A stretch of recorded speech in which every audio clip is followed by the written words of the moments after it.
पाचन तंत्र एक ऐसे मशीन की तरह होता है जो कि हमारे पूरे शरीर को कंट्रोल करता है और यही वजह है कि पाचन में किसी भी तरह की कोई भी गड़बड़ी होने से इसका हमारी आंख, हड्डी, त्वचा, बाल, दिमाग और पूरे शरीर पे बहुत बुरा असर पड़ता है। यहाँ तक कि अगर पाचन ठीक ना हो तो कोई भी व्यक्ति ना तो अपना वजन बढ़ा सकता है और ना ही घटा सकता है। खाया हुआ खाना बहुत देर से पचना, कब्ज, गैस, सीने में जलन, ठीक से भूख न लगना और खाने के बाद भारीपन महसूस होना कमजोर पाचन की निशानी होती है। लेकिन सवाल ये उठता है कि पाचन खराब होता क्यों है और इसे किस तरीके से ठीक किया जा सकता है। दोस्तों, किन किन गलतियों की वजह से पाचन में खराबी आती है उसके बारे में हम इस वीडियो के पार्ट 1 में पहले ही बात कर चुके हैं, जिसकी लिंक आपको इस वीडियो के आखिर में मिल जाएगी। आज की ये वीडियो उसी वीडियो का पार्ट 2 है जिसमें हम कुछ खास तरह की खाने की चीजों के बारे में जानेंगे जो कि पाचन शक्ति को बढ़ाने में बहुत मदद करता है। दोस्तों, खाना ठीक से पचने के लिए पेट में 3 चीजों का होना बहुत जरूरी होता है, जिसमें पहला है एंजाइम यानी पाचक रस, दूसरा है प्रोबायोटिक यानी कि अच्छे बैक्टीरिया और तीसरा है डाइटरी फाइबर। अगर पेट में इन तीनों में से किसी एक की भी कमी होती है तो इससे पाचन में खुद ब खुद गड़बड़ी पैदा होने लगती है। इसलिए वीडियो का आखिर तक देखकर अच्छी तरह समझने की कोशिश करें। अगर आप इन तीनों को ठीक से समझ लेते हैं तो आपको पाचन से जुड़ी कभी भी कोई समस्या होगी ही नहीं, और अगर कभी हुई भी तो आपको ये पता होगा कि इसे किस तरीके से ठीक किया जा सकता है। सबसे पहले बात करते हैं एंजाइम यानी पाचक रस के बारे में कि ये होता क्या है और कौन कौन सी चीजों को खाकर इसकी कमी को पूरा किया जा सकता है। दोस्तों, पाचक रस हमारे पेट में खाने को तोड़ने का काम करता है, इसलिए खाना जल्दी और आसानी से पचने के लिए पेट में पाचक रस की सही मात्रा का मौजूद होना भी बहुत जरूरी होता है। शायद आपने ध्यान ना दिया हो, लेकिन जब भी आप पाचन से जुड़ी समस्याओं के लिए डॉक्टर के पास जाते हैं तो अक्सर ही डॉक्टर जाइम के नाम से बोतल में एक दवाई देता है। दरअसल उस बोतल में एंजाइम यानी पाचक रस ही दवा के रूप में मौजूद होता है, लेकिन आमतौर पे हमारे शरीर में बिना दवाई के ही लगभग 3 तरह से पाचक रस की जरूरत प्राकृतिक रूप से ही पूरी हो जाती है, जिसपे हमें और आपको ध्यान देने की जरूरत है। पहले तो हमारे मुंह के अंदर जो लार होती है उसमें भी पाचक रस मौजूद होता है, इसलिए खाना जितना ज्यादा चबाकर खाते हैं उतनी ही ज्यादा मुंह की लार भी खाने के साथ पेट में पहुंचती है और उस लार में मौजूद पाचक रस खाने को आसानी से पचाने में मदद करता है। इसलिए खाना हमेशा ही अच्छी तरह चबाकर खाना चाहिए। आमतौर पे एक लुकमे को कम से कम 30 से 35 बार चबाना एक बेहतर तरीका माना जाता है। उसके बाद खाना पेट में जाने के बाद हमारा पेट भी पाचक रस प्रोड्यूस करता है, जिससे कि खाना को और भी अच्छी तरह तोड़ना आसान हो जाता है। लेकिन यहाँ समस्या ये है कि अक्सर ही लोग खाने के तुरंत बाद ही पानी पी लेते हैं और खाने के तुरंत बाद पानी पीने से पेट में पाचक रस की मात्रा ठीक से नहीं निकल पाती, जिससे कि पाचन में गड़बड़ी होने लगती है। इसलिए पानी हमेशा ही खाना खाने के कम से कम आधे घंटे बाद ही पीना चाहिए ताकि पेट में पाचक रस ठीक से निकल सके।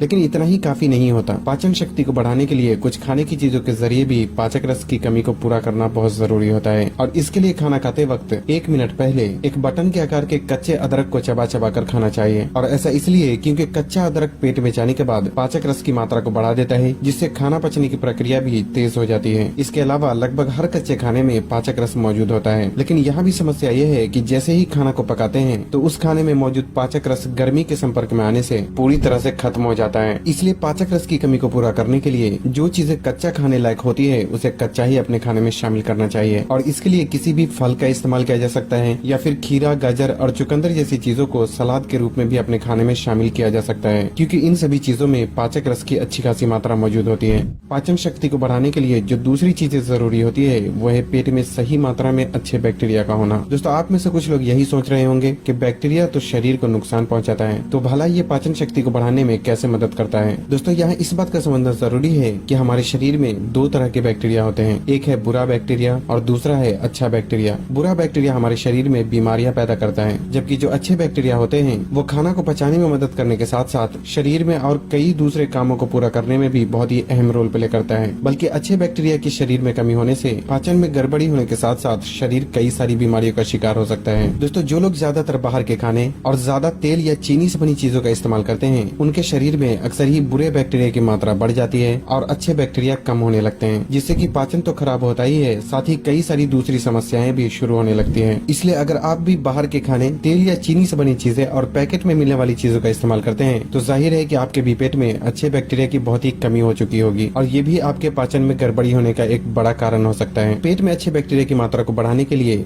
2 चीजों में से किसी एक का इस्तेमाल करना एक बहुत ही बेहतर ऑप्शन हो सकता है, जिसमें एक है दही और दूसरा है एप्पल साइडर विनेगर यानी कि सेब का सिरका। इन दोनों चीजों में अच्छे बैक्टीरिया बहुत ही अधिक मात्रा में मौजूद होते हैं, जो कि पाचन शक्ति को बढ़ाने में बहुत ही मदद करता है। अगर आप दही का इस्तेमाल करना चाहते हैं तो थोड़े से दही में 1 चुटकी जीरा पाउडर मिलाकर सुबह के नाश्ते या फिर दोपहर के खाने के साथ इस्तेमाल किया जा सकता है। और अगर आप एप्पल साइडर विनेगर का इस्तेमाल करना चाहते हैं तो इसके लिए 1 छोटा चम्मच एप्पल साइडर विनेगर 1 गिलास गुनगुने पानी के साथ सुबह खाली पेट इस्तेमाल किया जा सकता है, या नहीं तो सलाद में डालकर भी इसका इस्तेमाल किया जा सकता है। लेकिन ख्याल रखें कि एक दिन में ज्यादा से ज्यादा 2 छोटा चम्मच से अधिक एप्पल साइडर विनेगर आपको इस्तेमाल नहीं करना चाहिए। साथ ही कंपनी चाहे कोई भी हो, लेकिन आपको ऐसा एप्पल साइडर विनेगर खरीदना चाहिए जिसे फिल्टर नहीं किया गया हो। और इस तरह के एप्पल साइडर विनेगर की बोतल को हिलाने से उसमें कुछ टुकड़े तैरते हुए नजर आते हैं। इस तरह का एप्पल साइडर विनेगर आप ऑनलाइन भी खरीद सकते हैं, जिसकी लिंक आपको वीडियो के डिस्क्रिप्शन में मिल जाएगी।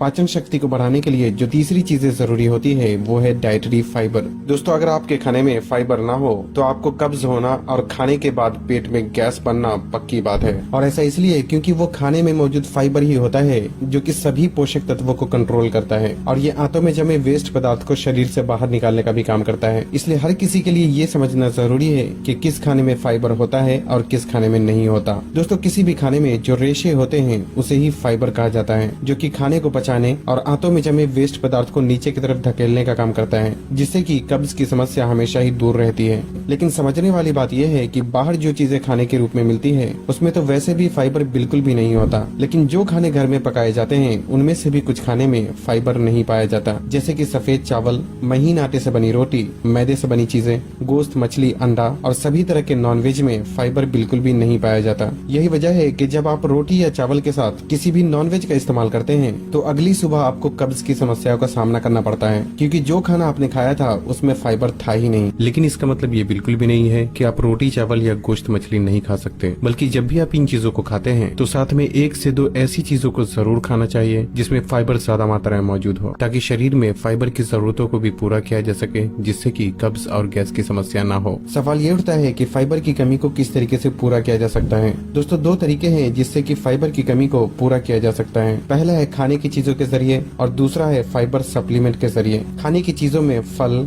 सभी तरह की सब्जी और होल ग्रेन फूड में फाइबर मौजूद होता है, खासकर सेब, अमरूद, भिंडी, गाजर, ब्रोकली, गोभी, टमाटर, छिलके वाली दाल, ब्राउन राइस, मटर और पालक जैसी सब्जियों में फाइबर की अच्छी खासी मात्रा मौजूद होती है। इसलिए बेहतर है कि सुबह की शुरुआत आप किसी फल से करें और उसके बाद आप जब भी खाना खाते हैं तो आपको अपने खाने में रोटी और चावल की मात्रा कम और सब्जी की मात्रा ज्यादा रखनी चाहिए, जिसमें आप सब्जी पकी हुई भी इस्तेमाल कर सकते हैं और खीरे, गाजर और चुकंदर जैसी सब्जियों को सलाद के रूप में भी खाने में शामिल किया जा सकता है। यहाँ तक कि अगर आप रोटी या चावल के साथ सिर्फ नॉनवेज का इस्तेमाल करते हैं तो अब से आपको अपनी ये आदत भी बदल लेनी चाहिए और साथ में कोई एक सब्जी और सलाद को भी शामिल जरूर करना चाहिए, ताकि आपको कब्ज और गैस की समस्या न हो। क्योंकि आपके खाने में सब्जी की मात्रा जितनी ज्यादा होगी, कब्ज और गैस की समस्या भी आपसे उतनी ही दूर रहेगी। लेकिन एक बात तो मुझे भी पता है कि अभी के लाइफ स्टाइल के हिसाब से हर वक्त के खाने में सही मात्रा में सब्जी का इस्तेमाल कर पाना हर किसी के लिए मुमकिन नहीं है। इसलिए जब भी आपको लगे कि जितनी सब्जी आपको खाना चाहिए उतनी आप नहीं खा रहे, तो ऐसे में फाइबर सप्लीमेंट का भी इस्तेमाल किया जा सकता है। और इसके लिए इसबगोल की भूसी का इस्तेमाल करना एक बहुत ही बेहतर ऑप्शन हो सकता है, क्योंकि इसबगोल एक फाइबर सप्लीमेंट होता है जो कि सब्जी कम खाने की वजह से जो फाइबर की कमी होती है उसे कुछ हद तक ये पूरा कर देता है। इसे इस्तेमाल करने का तरीका ये है कि 1 छोटा चम्मच इसबगोल की भूसी